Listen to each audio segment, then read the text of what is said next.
Dr. Sarah Chen stood at her office window in the United Nations Language and Cultural Institute, watching the sunset paint Manhattan's skyline in shades of amber and gold. The simulation was running again on her quantum computer, testing yet another potential pattern in the signal that had puzzled astronomers for the past 3 months. She took a sip of her now-cold coffee and sighed, wondering if she was chasing shadows. The signal had appeared suddenly, a repeating pattern of electromagnetic waves that didn't match any known natural phenomenon. What made it truly bizarre was that it seemed to be coming from everywhere at once, as if the entire sky had become a broadcasting antenna. Most of her colleagues had dismissed it as some kind of interference or instrument malfunction, but Sarah knew better. The pattern was too precise, too structured to be random. Her computer chimed, pulling her attention back to the present. The latest analysis had finished, and for the first time in 3 months, it had found something. Sarah's hands trembled as she read the results.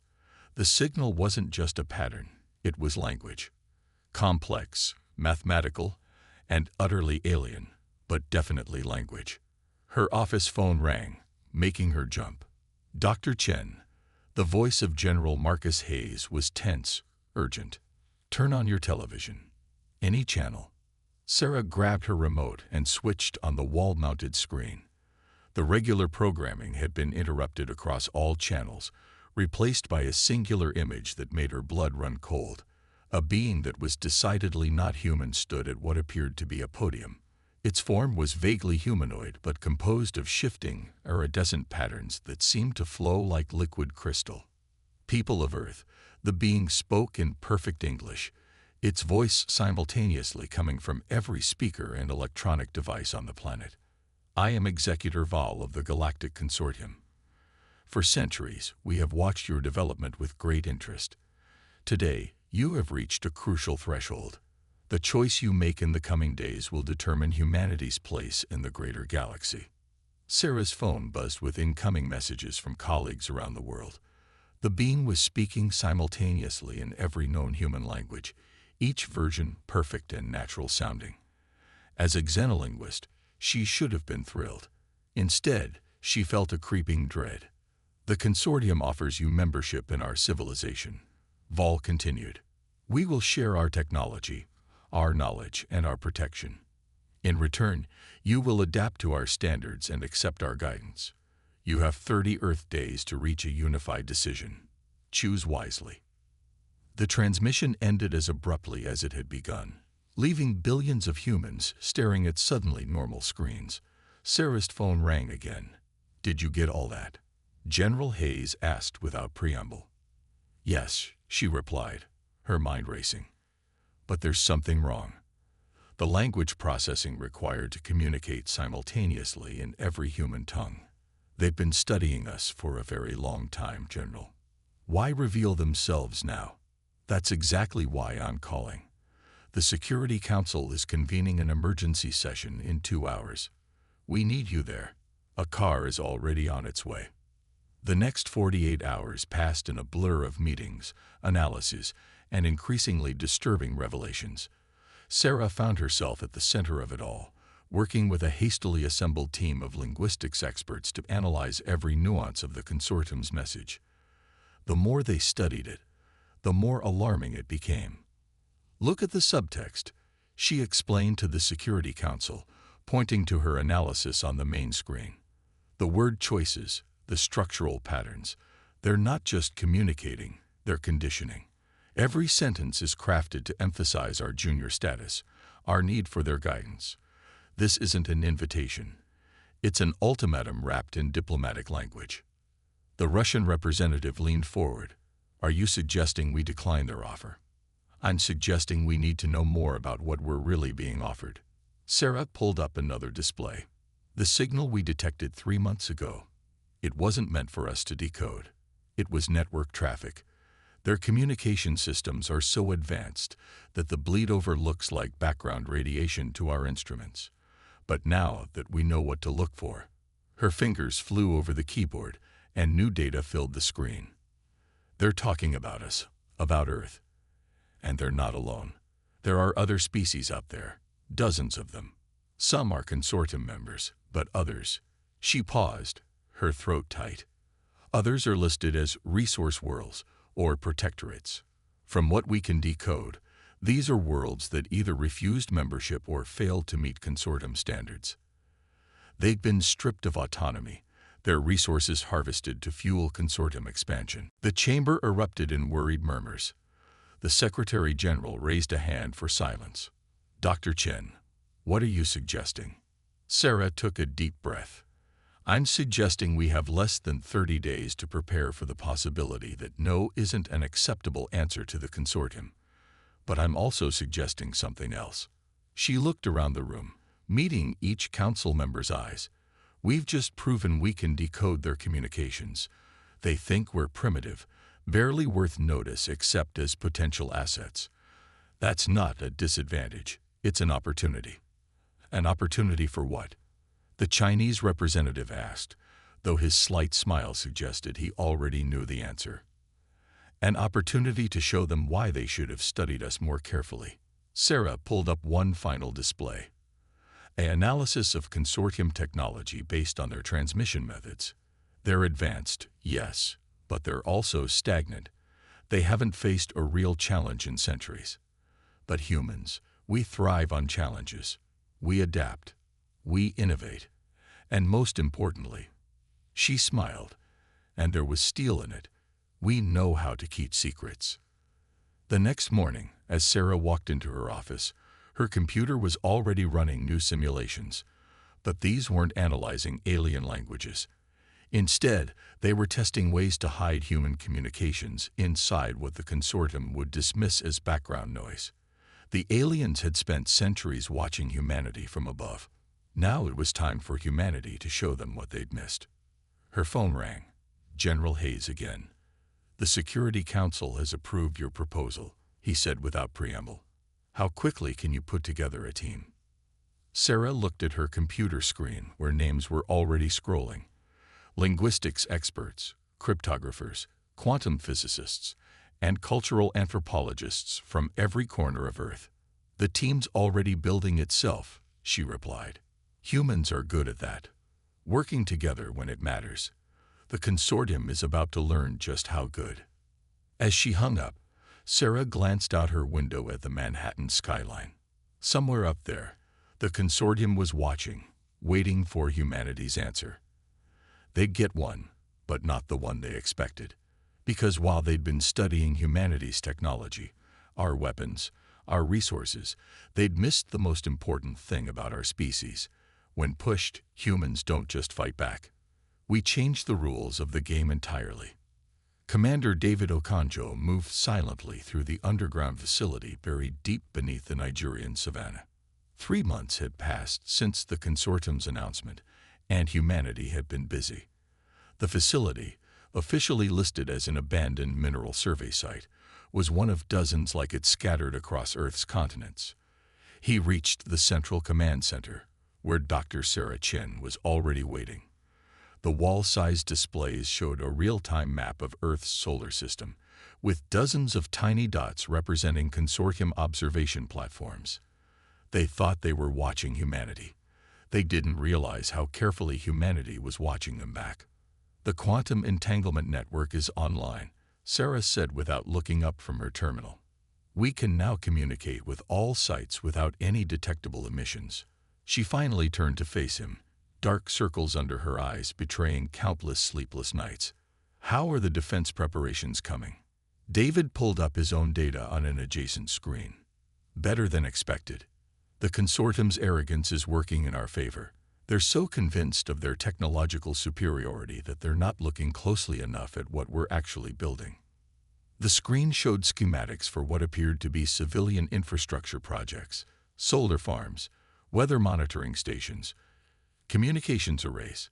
But hidden within each design were components that could be rapidly converted for military use. The solar farms could become energy weapon arrays. The weather stations housed advanced sensor systems. The communication arrays concealed electromagnetic pulse generators. "Have you seen the latest data from the Beta Centauri expedition?" Sarah asked, pulling up a new display. The screen showed a devastating scene.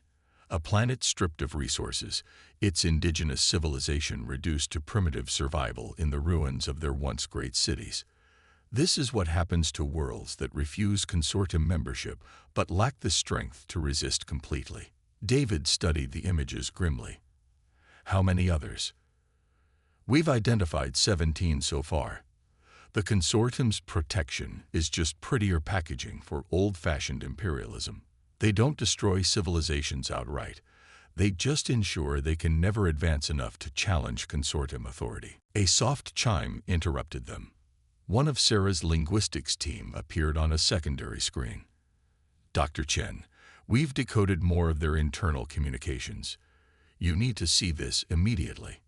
The data that flowed across their screens confirmed their worst fears. The consortium had no intention of accepting a rejection from Earth. Their ships were already positioned throughout the solar system, ready to establish a temporary protective quarantine if humanity's answer wasn't satisfactory. They're not even trying to hide their preparations, David observed. They don't think we can detect their ships, let alone understand their communications. Sarah's laugh held no humor. Why would they? To them, we're primitives who barely understand spaceflight. They don't realize we've been reading their mail for months.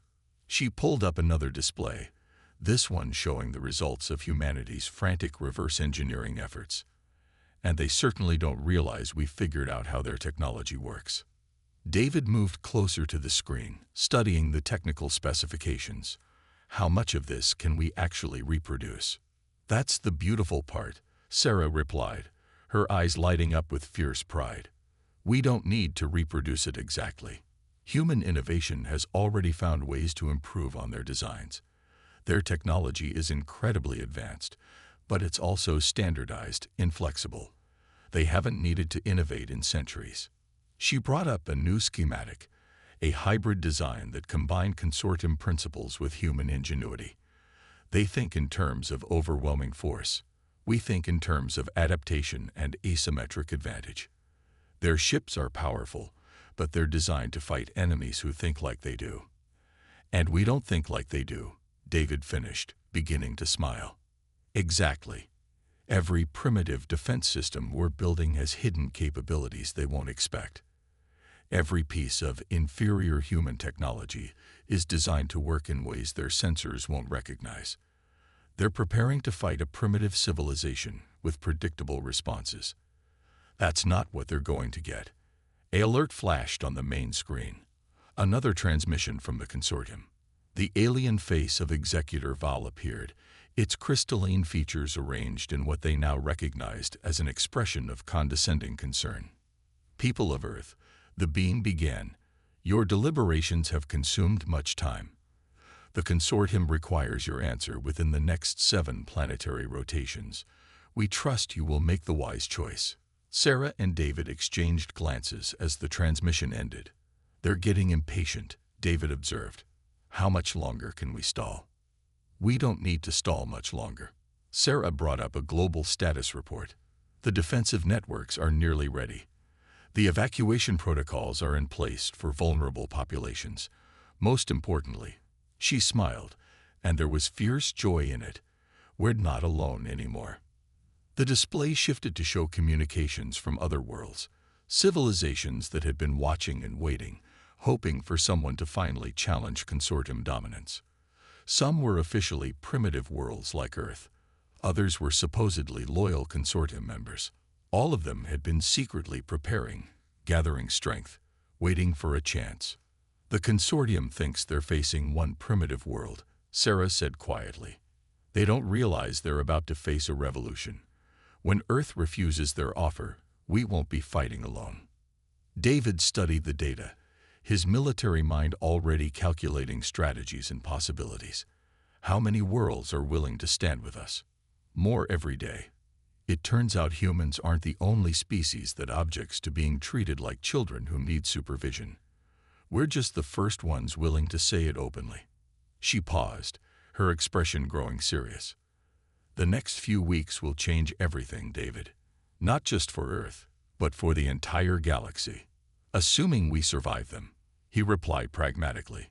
Sarah's answer was interrupted by another alert.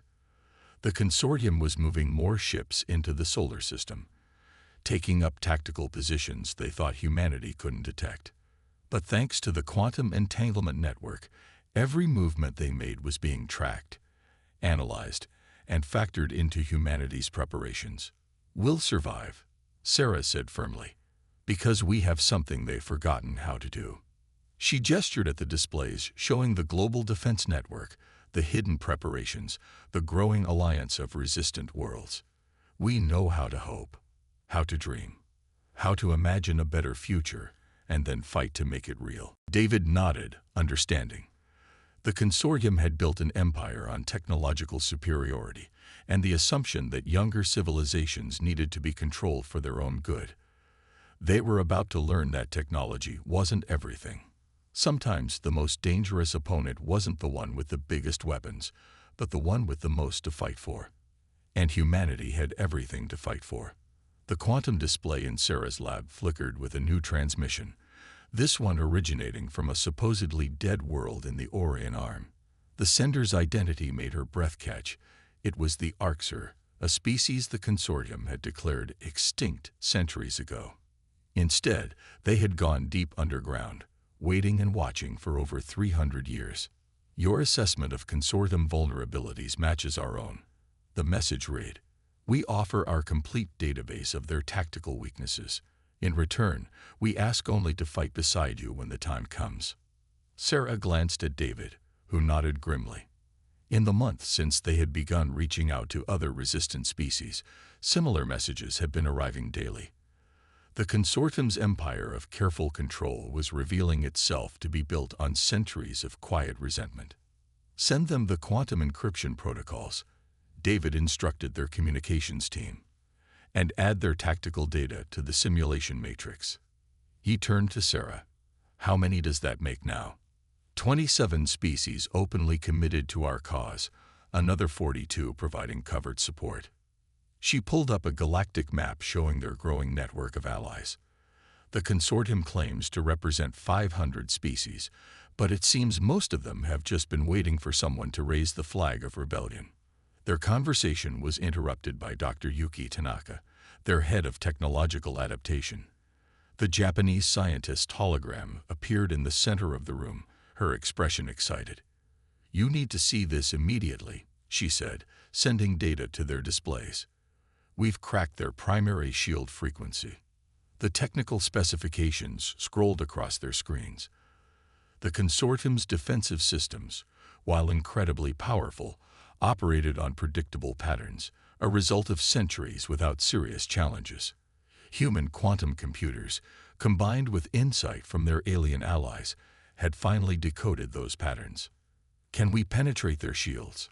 David asked, already thinking of tactical applications. Yuki's grin widened. "Better. We can turn their own shield frequencies against them. A properly tuned electromagnetic pulse will create a cascading resonance failure. Their shields won't just fail, they'll collapse spectacularly." Sarah studied the data, her mind racing. They'll never expect it. Their entire tactical doctrine is based on overwhelming force meeting inferior technology. The idea that a primitive species could turn their own advanced systems against them. She paused, noting a particular detail. This would work on their ground installations too, wouldn't it? Every piece of consortium technology uses the same basic principles, Yuki confirmed. One of our Orcs contacts confirmed it. They're so convinced of their technological superiority that they've never bothered to develop countermeasures against their own systems being used against them.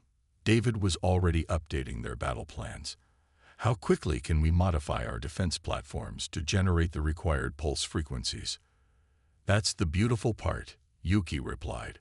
"Remember those primitive EMP generators we've been building? They're already capable of producing the right frequencies.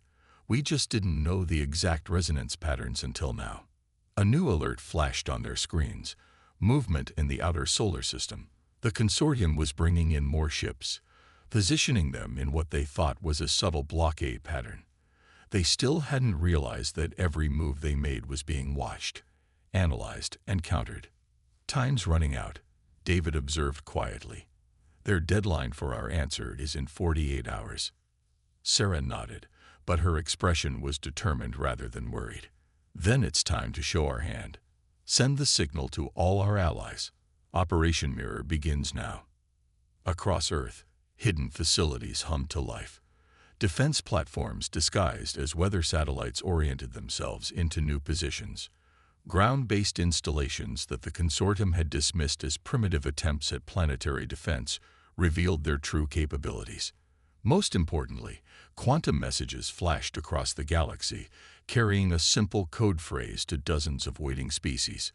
The mirror breaks at dawn. In a secret facility beneath the Mariana Trench, Dr. Elena Rodriguez, Earth's leading expert in xenobiology, was putting the finishing touches on humanity's greatest surprise.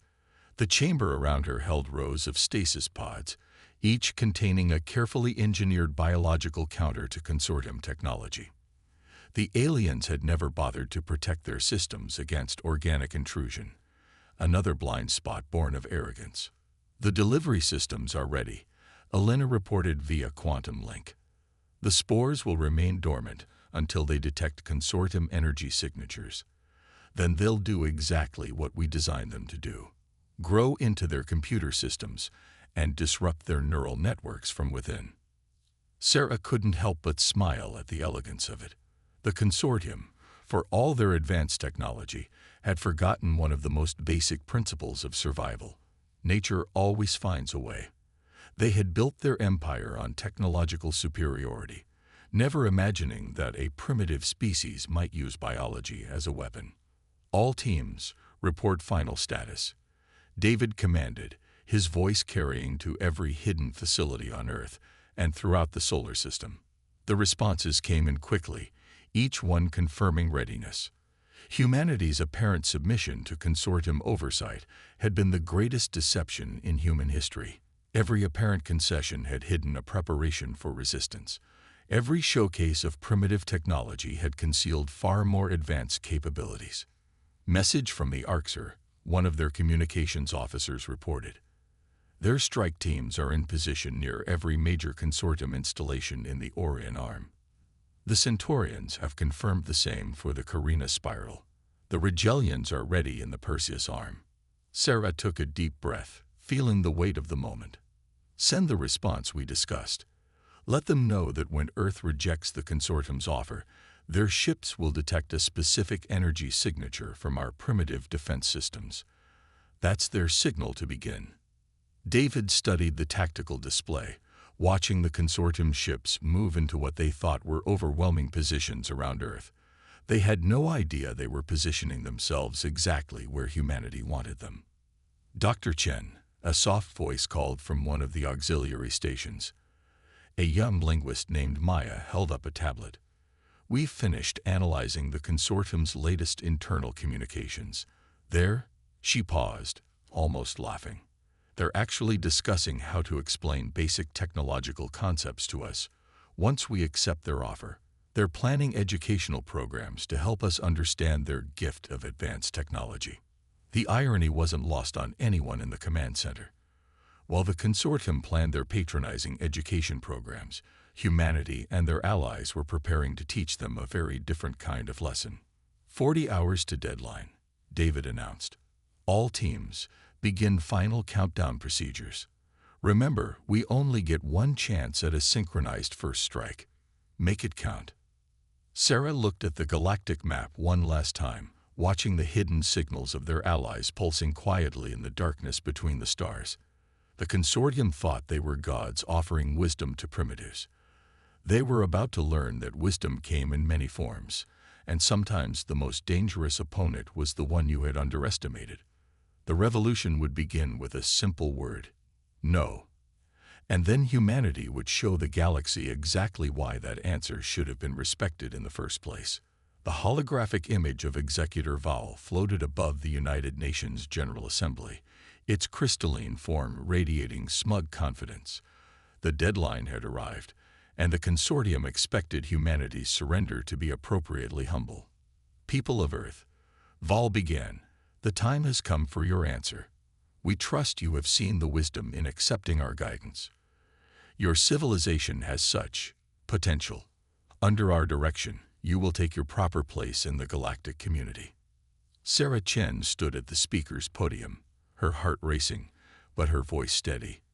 Behind her calm exterior, quantum signals were flying between Earth's hidden command centers and their alien allies. Everything was in position. Everyone was waiting for the signal. "Executor Val," she replied, letting her gaze meet the alien's crystalline eyes. "Humanity has carefully considered your offer. We have studied your civilization, your achievements, and your methods." She paused, allowing a small smile. "We have also studied your weaknesses." The executor's form flickered slightly, the first sign of uncertainty they'd ever seen from a consortium representative. "Weaknesses? I assure you, your primitive scanning technology could not possibly. Your shield harmonics operate on a rotating frequency of 957.3 MHz. Sarah interrupted, watching Val's crystalline form freeze in shock. "Your neural networks are vulnerable to bioelectric interference. Your quantum communication system has exactly 7 blind spots in its encryption algorithm." Her smile widened. "Would you like me to continue?" Alarms began blaring through the consortium's fleet. Their sensors were finally detecting the energy signatures of humanity's true defensive capabilities, hidden for months behind facades of primitive technology. But it was already too late. "Now," Sarah commanded quietly. Across the solar system, humanity's defense platforms shed their disguises. The primitive EMP generators pulsed with precisely tuned frequencies that transformed consortium shields into weapons against their own ships. The Lena's engineered spores, released weeks ago and dismissed as space debris, activated inside consortium computer systems, spreading like digital kudzu through their neural networks. But that was just the beginning. On 100 worlds across the galaxy, other species rose up in coordinated rebellion. The Orcs' hidden fleets emerged from their centuries-long hiding places. The Centaurians, supposedly a peaceful client race, revealed weapon systems they'd been perfecting for generations. The Regellians, thought to be primitive agricultural world, demonstrated just how much devastating technology could be hidden under the appearance of simple farming equipment. In Earth's orbit, David Okonjo commanded the human response from the bridge of the GSS Defiant, humanity's first true warship, built in secret beneath the Pacific Ocean. "All units, execute Battlefield Plan Delta. Remember your training. They'll try to adapt to our first wave of attacks. Show them what human innovation really means." The battle that followed would be studied for centuries to come. Consortium ships, their shields collapsed by their own frequencies, found themselves facing opponents who didn't fight according to any tactical doctrine they understood. Human vessels seemed to appear from nowhere, strike from impossible angles, and disappear again. Every time the consortium adapted to one form of attack, 3 new ones would emerge. "Status report," Sarah demanded, watching the tactical displays from the UN's hidden command center. "Better than projected," David's voice came back, tight with concentration. "Their ships are confused, trying to fight dozens of different enemies using tactics they've never seen before. The biological attackers are disrupting their neural networks faster than they can purge them. And," he paused, something like awe in his voice, "the Orcs just took out their main command hub in the Orion Arm. The consortium's entire command structure is falling apart." In orbit, Executor Val's flagship was discovering exactly why underestimating humanity had been a terrible mistake. The massive vessel, supposedly invincible, found itself surrounded by ships that seemed to predict its every move. Every attempt to strike back was countered before it began. Every call for reinforcement met silence or sounds of battle from other sectors. "This is impossible." Val's voice crackled over the command channel. "You're primitives. You couldn't possibly." "We tried to tell you," Sarah replied calmly. "We tried to make you understand that we didn't need your guidance, that we had our own path. You chose not to listen." She watched as more consortium ships either surrendered or fled. "That was your mistake." Humanity doesn't respond well to being dismissed. The battle lasted less than 6 hours. When it was over, the mighty consortium fleet was in ruins, their supposedly invincible technology turned against them by the very primitives they'd meant to subjugate. But Earth had not won alone. Across the galaxy, other species had seized their chance at freedom, coordinating their attacks through the quantum network humanity had helped them build. In the aftermath, as the dust settled and damage reports came in, Sarah stood in the command center watching the tactical displays shift from red to green. Consortium control centers were going dark across the galaxy, replaced by signals from newly liberated worlds. Message from the Orcs, one of her staff reported. Their forces have secured the consortium's main administrative center. Their finding: archives, records of other civilizations, the consortium erased from history. Entire species who refused to submit and paid the ultimate price. Sarah felt a chill. They'd known the consortium was ruthless, but the scale of their crimes was only now becoming clear. Send word to all allied forces. Secure every consortium facility. Preserve all records. The galaxy needs to know the truth about what they've done. A new signal caught her attention. A transmission from a distant star system where another species, hidden like the Orcs, was finally emerging from centuries of hiding. Then another, and another. Across the galaxy, civilizations that had been playing dead or maintaining facades of primitive development were revealing themselves. Dr. Chen, David's voice, came through, tired but satisfied. The consortium's remaining forces are requesting terms of surrender. They're having trouble believing what just happened. Sarah allowed herself a small laugh. Send them the terms we discussed. Full disclosure of all their activities, release of all controlled worlds, and most importantly, recognition that they're not the power they thought they were. The quantum network was buzzing with messages from Earth's allies. The Orcs were offering to share their centuries of accumulated knowledge about resisting consortium control. The Centaurians wanted to establish diplomatic relations with every newly freed world. The Regelians were already proposing a new form of Galactic Council, one based on mutual respect rather than technological superiority. It's really over, David said quietly, appearing beside her via hologram. Everything we planned, everything we hoped, it worked. Sarah nodded, but her expression was thoughtful. This was just the beginning. Now comes the hard part, building something better than what we've torn down. She looked at the galactic map, watching as more and more signals appeared from worlds throwing off consortium control. Humanity had done more than win a war today. They'd sparked a revolution that would reshape the galaxy. And they'd proved something that the consortium had forgotten long ago. True civilization isn't built on technological superiority or military might. It's built on cooperation, innovation, and the unshakable belief that every species has the right to choose its own path. 1 year after the fall of the consortium, Sarah Chen stood in the newly constructed Chamber of Worlds on Mars. The massive dome, built through the combined efforts of 20 different species, housed the first truly democratic Galactic Council in known history. Below her, representatives from over 300 worlds gathered for the inaugural session. Hard to believe it's only been a year, David said, joining her at the observation platform. He'd traded his military uniform for diplomatic attire, though he still carried himself with a commander's bearing. Sometimes I wonder if the consortium could have imagined this when they first contacted Earth. Sarah watched as an Orcs elder greeted a Centaurian diplomat, their species' ancient enmity forgotten in the wake of their shared victory. They couldn't have imagined it. That was their fundamental flaw, a complete inability to imagine anything beyond their own narrow vision of civilization.